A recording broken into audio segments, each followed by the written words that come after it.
So in this video, we're going to take a look at an in-depth interview conducted with Dr Dewi Evans, one of the key prosecution expert witnesses in the trial of the nurse Lucy Letby. This interview was conducted by the psychiatrist Dr Raj Persaud, and details to his other interviews can be found in the video description box below. Let's talk a bit about how did you get involved in the Lucy Letby case? What was the sequence of events? Right, the sequence of events of the Lucy Letby case was this. By 2017, I had probably carried out a couple of dozen reports for the police via the National Crime Agency on serious injuries and deaths in children. So my name was well known to the NCA and National Crime Agency. The National Crime Agency would want a copy of every report you said, you prepared, and of course they would get the feedback from you going to court, and if your reports stood up to scrutiny, then the perpetrators would be found guilty. And there were also reports I arranged for the defence, because I think that's quite important as well. There's no tide to me. I'm not the prosecutor's man. I'm not the defence man. My reports are my reports. So I read in the Sunday paper that there were concerns about number of deaths of babies, and I think the report said actually in Chester, and that the police had been called in. So I had an email regarding another case to the NCA, and I said, by the way, I've read about this case in Chester where there are concerns regarding babies dying. And it was an off-the-cuff remark, and I said, this sounds like my kind of case, because of course it was.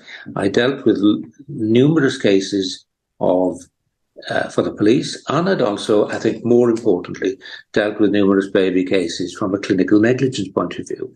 And neonatal care was something that was infused in my marrow, really. I'd been involved with looking after sick babies from my mid-20s. So the NCA came back to me and said, look, where do we go next? So I said, look, I'll go up to Chester. This was in July 2017, lovely summer's day, as it is in Wales all the time, of course. So I drove up to Chester, met the police, and said, look, I've no idea what's going on here, but get me the clinical notes of one or two babies so that I've got some sort of feel of what you're investigating. So I arrived there, met the DI, the inspector, Paul Hughes, and his team, Adam Bolger, Janet Moore, and others. And I had a look at one of the cases, in fact, one of the last babies who died. And I was rifling through the notes, and a couple of things struck me quickly. The notes were generally of good quality. There was obviously good consultant input into these cases. And I found something that shouldn't be there. One of the medics had written down that he'd noticed what he thought was bruising over the area of the liver. Well, that doesn't happen. And I got the post-mortem results as well, and saw some pretty florid, horrid photographs that showed several blood areas of bleeding over the liver. In other words, trauma to the liver. And I thought, oh my God, this is dreadful. This is inflicted injury. So right from the beginning, I said, look, this is inflicted injury. We need to investigate this. And I also told them, and I think this was crucial as far as the trial is concerned, I said, if you suspect somebody or you suspect some people, I don't want to know. This is July 2017. What I need to get the notes of every baby who's died and every baby who's collapsed from January 2015 to July 2016.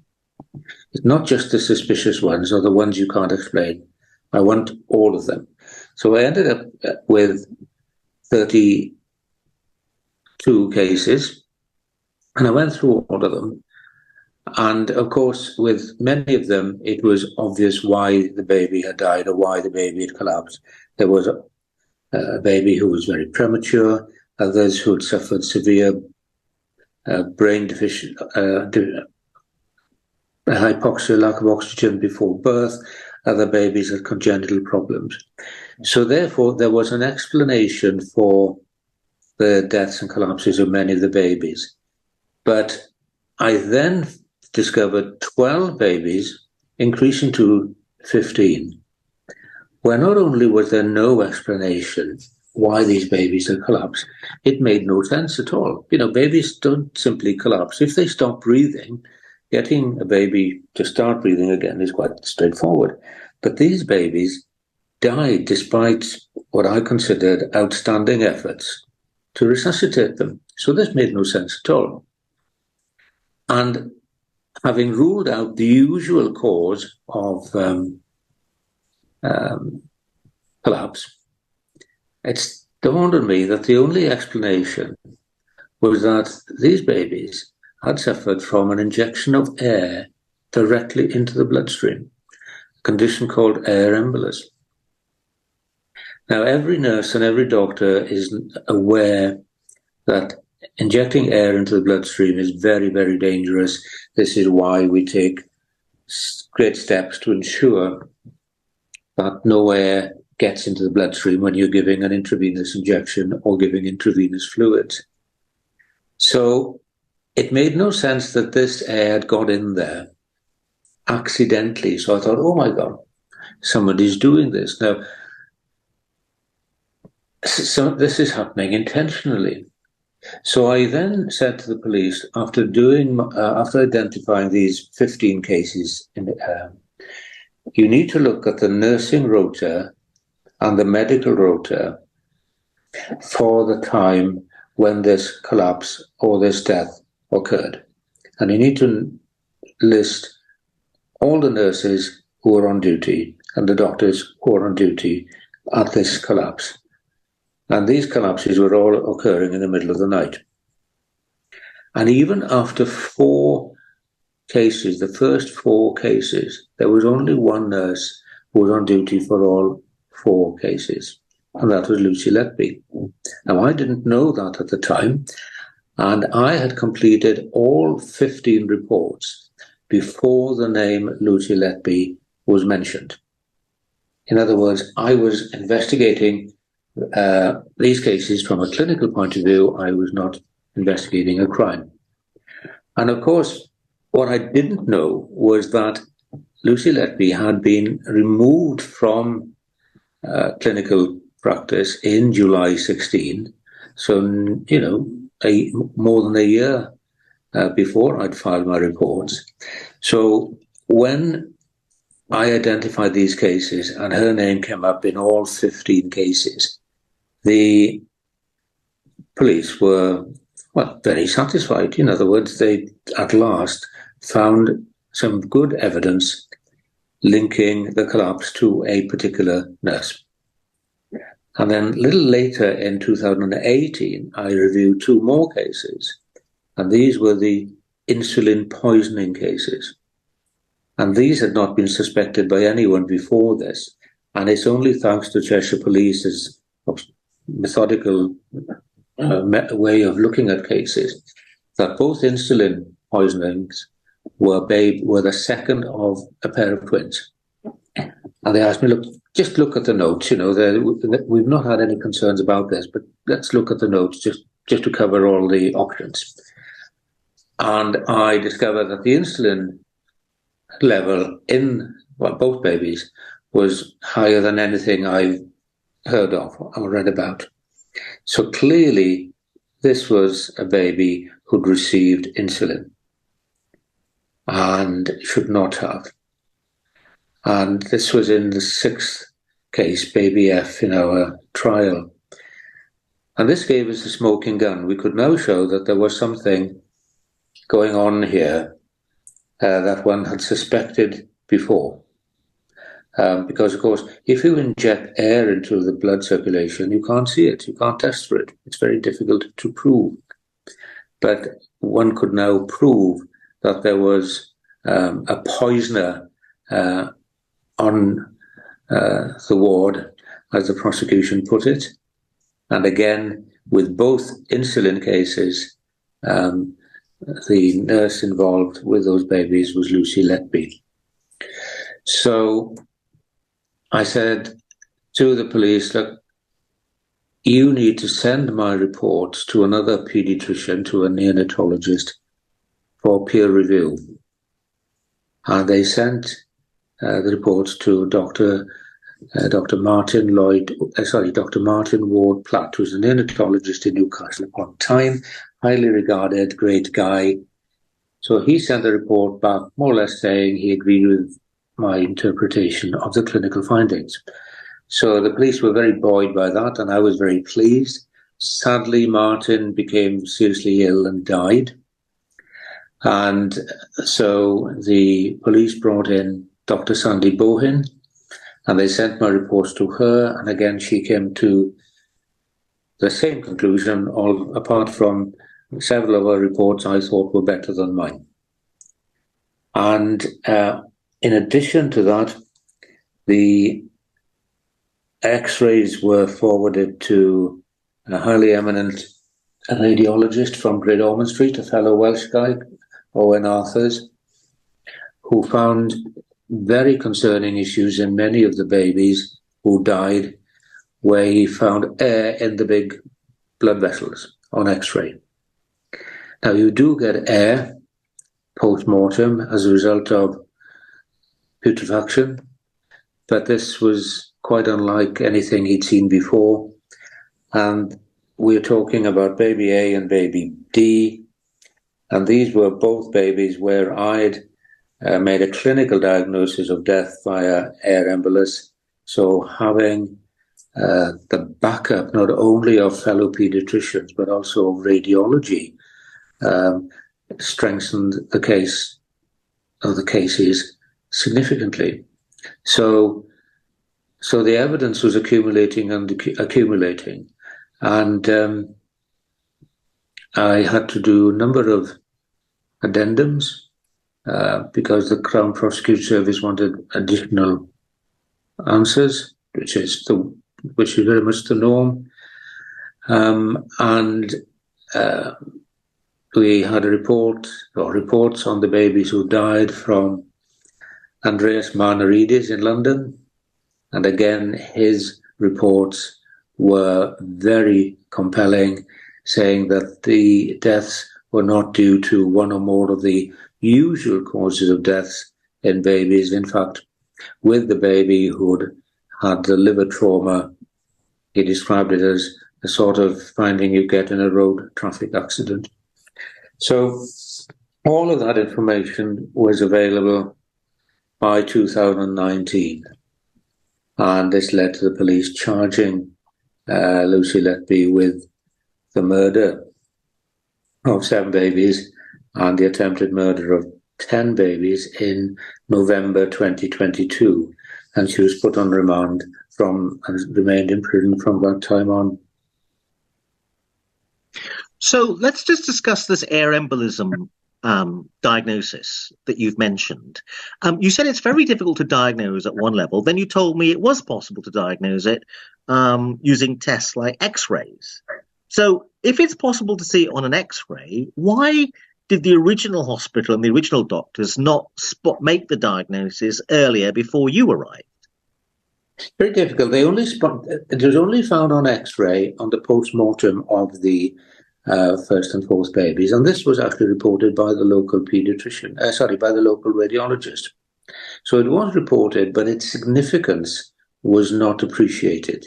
And I think its significance was not appreciated because it's a well-known fact that air can accumulate in bodies after death.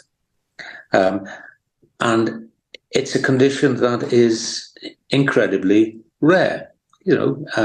We are so careful in avoiding accidental injection of air into patients, and modern equipment almost makes it almost impossible to do so anyway. So it's a phenomenon that none of the team in Chester had ever seen. And the scientific papers regarding this condition go back decades, really. The most commonly quoted scientific paper was 30 years old. But it is a very good paper. And I must have been aware of it, because not only did I know about the fact that air embolus can cause sudden unexpected collapse and death, but I also noted on the second baby this peculiar abnormality of the skin, there was discoloration of the skin that came and went. And this was noted in a number of the babies, most of whom died, not all, and was documented in many babies, but not all, because the medical team clearly didn't appreciate the significance of this discoloration. So we now had discoloration of the skin, in addition to the presence of air on X-ray, which again added to the diagnosis. And I described it as a full house in evidence in one case where if one had a baby who was stable, not requiring much in the way of intensive care, who suddenly collapsed, where there was skin discoloration, where there was air found in blood vessels, and who was unable to be resuscitated, and where you could rule out the usual cause of collapse in babies, such as infection or hemorrhage, then that gave you a very good clinical presentation consistent with that baby having been or being the victim of an injection of air into its circulation. Okay, but I'm still a bit confused. You're saying that on 2 occasions the hospital or the doctors were aware there was air in the body, but on the others they weren't. So that was a diagnosis then made post hoc, a long time after. In 2 of the babies, air was reported on the postmortem X-ray, but the significance of the air was not appreciated by the clinicians. Okay. What about the other babies? One baby had air found in the brain, and again, that was not appreciated by the clinicians as something that you get with air embolus. It was assumed that this was something that had occurred as a result of the degeneration that takes place following death. Okay, but what about the others? There were several others where air embolus was implicated. These were babies who were stable, who were well, who suddenly deteriorated, who had this pattern of discoloration. If it is a tiny amount of air, they recovered. If they were sickening for an infection, they would not make a prompt recovery. So they recovered, but again deteriorated, some of them within an hour or 2 afterwards. So therefore, we were dealing with something that is, literally unique, I suspect. But was the diagnosis definitively made by X-ray in every baby where you suspected air embolus? No, it wasn't. This is the X-rays in several of these babies showed nothing untoward. And this is hardly surprising, because if you're looking for air, small amounts of air in an X-ray of a chest, for instance, where you've got air in a vessel overlooking air in the lung, that air is not going to be visible. You won't be able to see it. But how do you know the diagnosis is air embolus in those cases then? Because these are cases where your diagnosis is made by ruling out other factors, and you end up with the diagnosis where this is the only explanation. You've ruled everything out. What's left is the diagnosis. Okay, so why then switch to insulin if you've got this one person doing these acts? They're using air embolus. I think they use one or two other means. Why switch to insulin at the end? Right. Clearly, I can't answer that.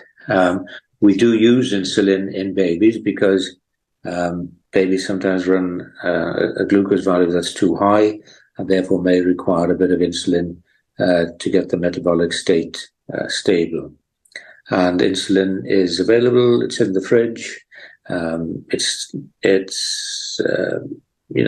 can draw up a little bit of insulin quite easily, inject it into a intravenous bag of 500 ml of fluid. Why you do it, I have no idea. But what I think is important is that there was more than one way where these babies were harmed. There was, apart from insulin and injecting air into the bloodstream, several of the babies had milk and air injected into the stomach. And some babies suffered direct trauma to the mouth and throat sufficient to cause bleeding. So there was, apart from insulin, there were three main lines of attack, as it were. Air into the circulation, which is what caused the death, I think, in all the babies. Air or milk injected into the stomach. If you inject a large volume of fluid or fluid and air into the stomach becomes distended. This makes it more difficult for the baby to breathe because the diaphragm is unable to move up and down, and you will get a sudden deterioration. And this is something I've never seen before, never seen since.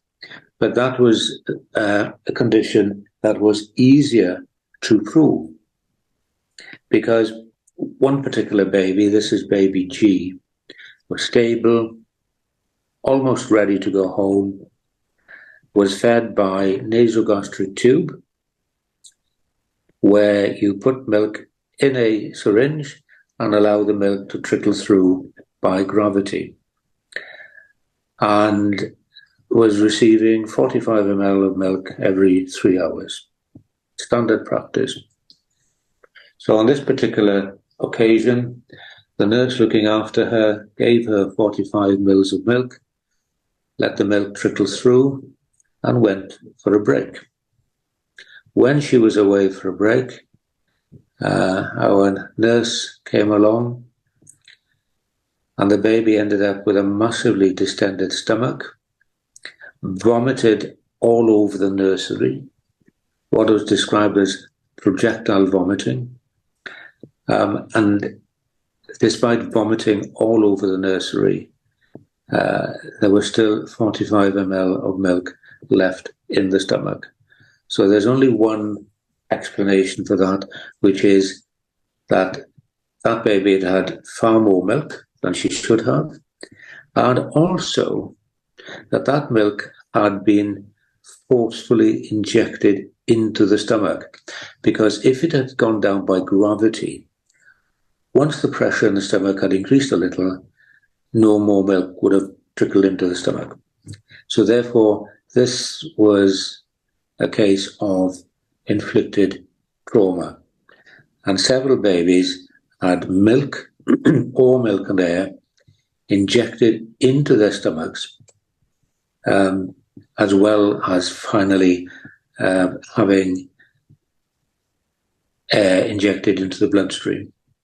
So the presence of, again, X-rays with hugely enlarged stomachs and loads of air in the intestine, something one just does not see in little babies. You don't. So one was constantly seeing things. I thought, good heavens, what's going on here? It's something one has never seen. And again, we had our radiologists and everyone else coming up with the same opinion. This is something one does not see. This baby must have had a significant amount of air injected into its stomach for the stomach to blow up in this way. Because, of course, babies have a tube connecting the stomach to the outside. So if there's pressure in the stomach, the air will leak out through the tube. So the baby should never have a stomach that is under pressure. So it was very bizarre and beyond one's understanding, really.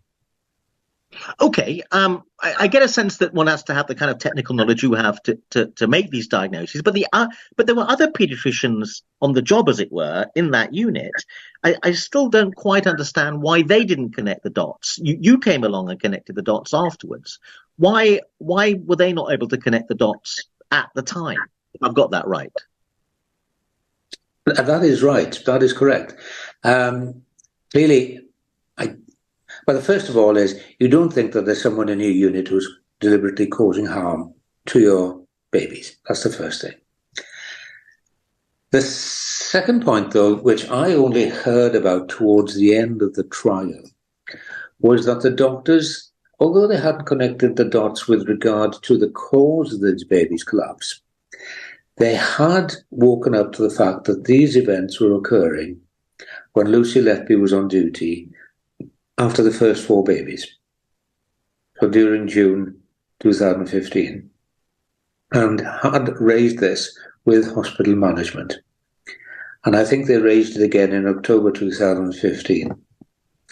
And the evidence they said in court was that you had no evidence to show that Lucy Letby was responsible for these collapses and that you should not make a fuss. Now, where they went wrong was they failed to work out what or had caused the baby's collapse. So they'd worked out who was causing the problems, but not how, and also not with what. And it's only towards the end of the trial that one of the local paediatricians said that we had a meeting at the end of June 2016, so right at the end of these events, where one of them said, this must be due to air embolus. This must be due to air embolus. And he said in his evidence, that you then, of course, Google all of this. Let's Google air embolus. Let's find out what's been written about it in the scientific papers. And they discovered a couple of scientific papers that not only describe babies who'd suffered in exactly the same way as some of their babies, but these babies had also had this very peculiar skin discoloration. And it's only after reading those papers that the penny dropped with the local team. Oh my God, we've overlooked something that is very, very important and very significant, i.e. skin discoloration, and they hadn't cottoned on to the fact that the collapse and the skin discoloration and air embolus were all connected. So it took them until the end of June 2016 for them to connect all the dots in relation to what had caused the collapse. Okay, but is it possible, I'm going to say something that may be very, very unfair, but you know more about, you're a jobbing paediatrician, you've been in there, you did the job. Is it possible that they were just like, and I don't mean to make them sound uncaring or not very good doctors, but was it the case maybe they were very busy dealing with lots of other things, and babies die, unfortunately, very tragically from time to time, and as a result, it was difficult for them to extract this particular pattern in a very busy clinical service where babies also die for, natural causes? Was their vision clouded? And you came along and you only had one thing to think about. It was easier for you to see the thing in front of you compared to them. Were they distracted in some sense by the busyness of their clinical practice or other things? Yes, I think they were too close to the action and they couldn't see the wood for the trees.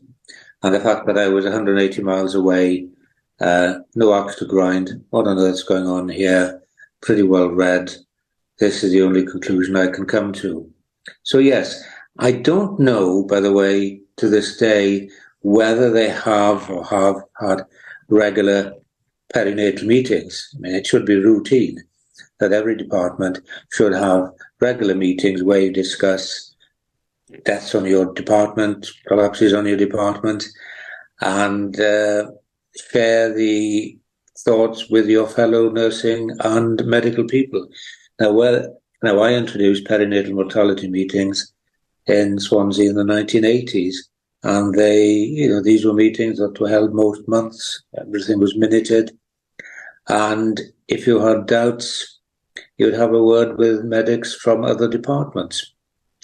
They did speak to another neonatologist from the Northwest. I don't know what his opinion was. This was around October 2015. But they didn't hit on the diagnosis of air embolus until the end of June 2016. And they did not think that the abdominal distension and the vomiting that was found in several of the babies was other than, babies will vomit. Is it possible that, linked to that point I'm making, that the NHS is overwhelmed, it's underfunded, and there's a drive towards efficiency? So the management is preoccupied with throughput all the time, getting patients in and out fast, as quickly as possible. Is there a sense in which, in the old days, where the criticism of doctors was we were always on golf courses, I don't think that was ever really true, but anyway, that grand rounds and time to think about patients, as opposed to constantly having your nose to the grindstone, has produced this kind of culture where it's difficult for doctors to take a step back and think about what's going on in their units, as opposed to just being run ragged by the demands of all these incessant targets? Or is that an overly political point? There were 5 consultants in Chester looking after not only the babies but also the children. My contemporaries in Chester during the 80s and 90s, there were just the 2 of them. So it's not a big unit.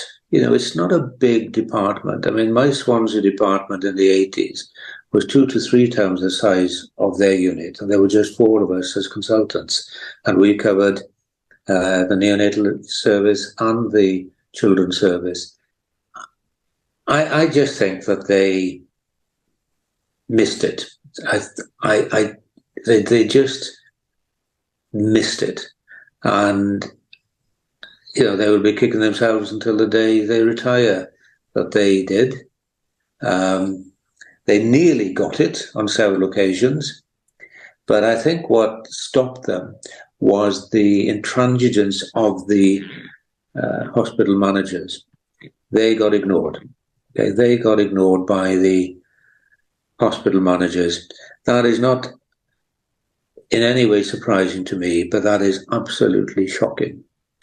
And if you go to your managers and say, look, whatever department it is, elderly care, adult medicine, babies, and say, look, we've had several deaths in our department and we can't explain why.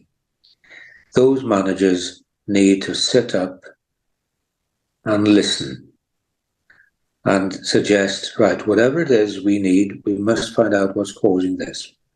They failed to do that, and I think that's a gross dereliction of duty. I think that it behaved absolutely appallingly in failing to take cognizance of the concerns of the consultants. And that is the problem. That is the problem, and that is endemic throughout the NHS. Well, that was another point I was going to come on to. I mean, I think from my experience of working in the NHS that this is a point that's been missed a little bit by the press. They seem to be thinking the way the press have reported this was like a one-off example of conflict between the consultants and the management, where the management ignored the consultants. I think there's a general tendency for the management to ignore the consultants for various reasons over various things. So it was just one of those routine things the management was doing. It wasn't like an extraordinary thing they were doing from their standpoint. I don't know whether you'd agree with that. No, I agree absolutely with that. And the line we take as paediatricians dealing with child abuse is we talk to parents who neglect their kids as people who are unable to distinguish their own needs from the needs of their child or the needs of their children. And NHS management is exactly the same. If there is a conflict between what is in their interest and what is in the interest of the patient, then the interest of the patient comes last. If there's a conflict between their own interests and the interests of their frontline staff, then those frontline staff get ignored. And there is nothing new about this. The Mid-Staffordshire inquiry was the result of numerous avoidable deaths. There was an inquiry earlier this year of babies somewhere in the south of England, where it was said that several babies had died and that the deaths were avoidable. So there's nothing unique about management ignoring concerns about from consultants. And in my opinion, they are completely out of control, and we need to change the direction of travel in relation to who's in charge. If you are the person with responsibility for patients, then you are the person who should have the authority to deal with concerns. The people in charge with responsibility are doctors and nurses, and yet managers, whom I have called rather disparagingly paper shufflers and worse in the past, they really are not fit to have so much responsibility over such a vital service. Okay, so I'm going to come at you from a slightly different angle. You may or may not be aware that there are 2 cases of nurse serial killers in Europe where, on appeal, those cases have been overturned and the nurses were released for various reasons that we can't go into necessarily in great detail now. But one key point was that the main evidence against those 2 nurses was that they happened to be on duty at the time when people died, in a way that suggested that they must have died through nefarious means. And the point with nurse serial killers around the world is that often this is the key point about how they get convicted, because it's very difficult. In a normal homicide where a body is found stabbed 20 times on a street, deciding that a homicide has occurred is pretty straightforward. And the chain of evidence that leads to you finding the culprit is also often not that complicated, unlike what TV dramas and film dramas would lead you to believe. In a hospital setting where people are often seriously ill, establishing that a homicide has actually occurred, given that deaths occur in hospital, is a bit trickier than, other kinds of homicides. And sometimes juries are overly impressed with the statistical argument that the chances of a particular nurse being on duty when 10 people die in some unexpected ways, is just like 1 in 70 million or 1 in 300 million. These statistics have been bandied around. So would you accept that in some cases, historically, the nurses have won on appeal, and that sometimes, at least on 2 occasions, famously recently in the last 10 or 15 years, that the evidence against them, I'm not saying in this case, the evidence sounds very different from the way you've very eloquently put it over, but sometimes the system, the judicial system, the healthcare system can make mistakes in choosing the wrong people. I don't know whether you'd agree with that point. No, I agree with that. I don't know about these 2 cases. I've just heard about them in the last couple of weeks. The one case that concerns me terribly, which I think was a miscarriage of justice, was the Sally Clark case. She's a solicitor who was convicted of killing 2 of her babies and spent 4 years in prison before it was overthrown. Now, that case, in my opinion, and I was not involved with it in any way, should never have come to court, let alone led to a conviction. And this, I think, is a weakness of the criminal justice system. And it's, quite frankly, a weakness of our profession. In that particular case, the jury was told that the chances of 2 babies dying was something like 1 in 7 million or something silly like that, which clearly is not true. If you have 1 sudden infant death, the risk of having a second infant death is increased, not decreased. And we all know this because there's a program across the UK called the CONI program, CONI, Care of Next Infant. In other words, if you've lost a baby, whatever the cause of the death of that baby, the clinical service puts in additional resources to ensure that there is no risk to any subsequent baby. So you do get miscarriages of justice, and I think it's quite important for me to emphasize that I have been quite involved with a number of defense cases, and I can name 3 cases this year where in one case the prosecution dropped the case following my report. In the second, the jury found the defendant not guilty. And if they found the defendant guilty, I think it would have been a gross miscarriage of justice. And in the third case, the defendant changed their plea to guilty and got a custodial sentence. So I think that we have to face up to the fact that the criminal justice system does not really work as well as it should. And it's not me saying that. You've had eminent people like the former chair of the Supreme Court, Lady Hales, has been saying that for a long, long time. And I think we need a far more effective criminal justice system. As somebody who is Welsh, I think our system should be brought under the direction of the Welsh Parliament. And I think they do a better job of it. But currently, it does not work as well as it should.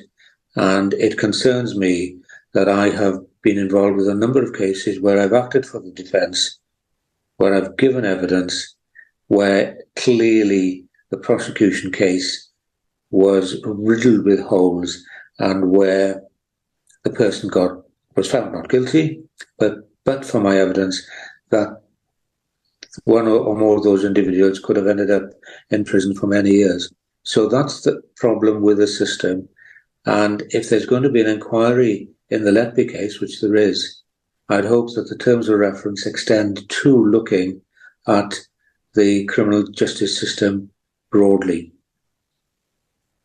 Okay, one final point, and many thanks for giving us so much of your time today and explaining the case so clearly.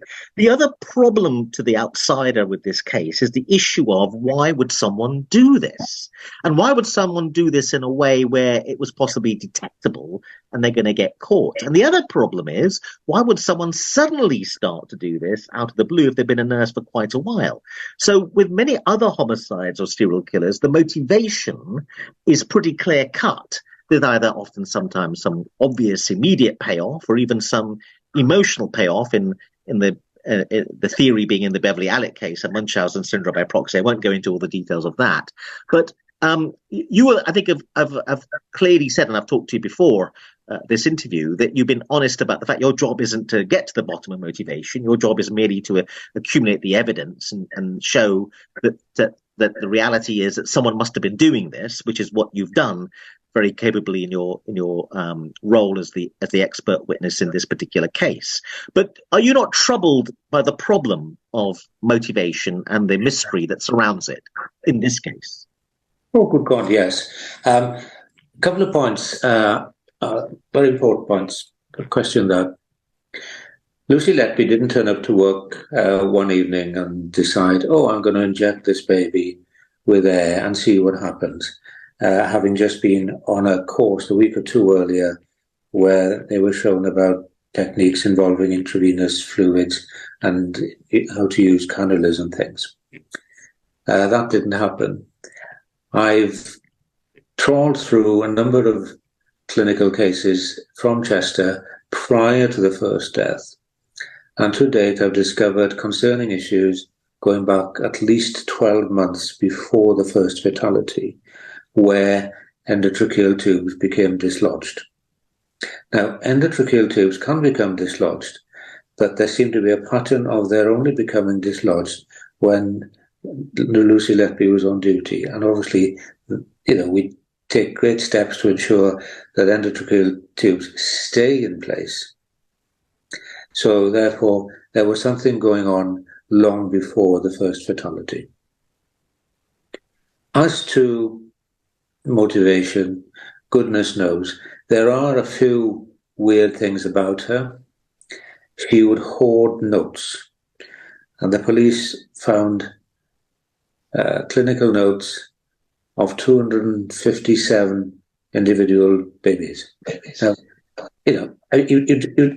first of all, it's against the rules to take notes home with you anyway. And it wasn't just, putting something in your case and forgetting to bring it back the following morning. These notes were kept hidden under beds. There were even notes in her parents' house. Now, I'm not going to go into psychological profiling of serial killers because she doesn't particularly fit into anything, but that is abnormal. I think there was a need to be the center of attention. I think there was an infatuation with one of the medical staff. But hey, that's not that unusual. That's something that we doctors have to put up with. Nurses quite taking appeal. Medicine appears to be a profession that is very appealing to the ladies. That doesn't make nurses harm patients.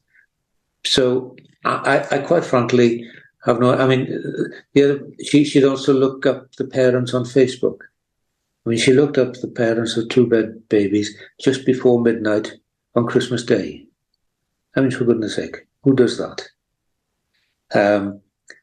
And I've no idea about her personal relationships over and above the innuendo regarding this medical person. But it doesn't look as if she had been in what most of us would call an ongoing relationship, even if it was only for a few months with anyone. So I just have no idea why this happened, to be honest with you. It's just awful. So what do you think for doctors who are listening to this, or patients, and obviously NHS managers and nurses, what would you say is something people should take away, and how should practice and approaches change as a result of this case? I think we need to learn from the aviation industry, where if anyone has concerns about anybody, that matter is raised without fear of being bullied or victimized. So the most junior air steward, if she thinks that the most senior pilot is drinking or drunk going to his aeroplane, she can raise that point and action is taken. So we need to have that kind of attitude within the NHS. I have concerns regarding the way the NHS is managed. It's managed in a way that any authoritarian regime would recognise. In other words, the politicians appoint the chairman of the board. The chairman of the board obviously has the connections and maybe contributions as well, political ones, rather than competence or commitment. The chairman then appoints the non-executive directors in connection with the political team, so they have to be politically correct. No guarantee that they actually know anything about healthcare, and all the way down the line. So they then appoint the chief exec, who has to be self-serving, do as he's told or she's told.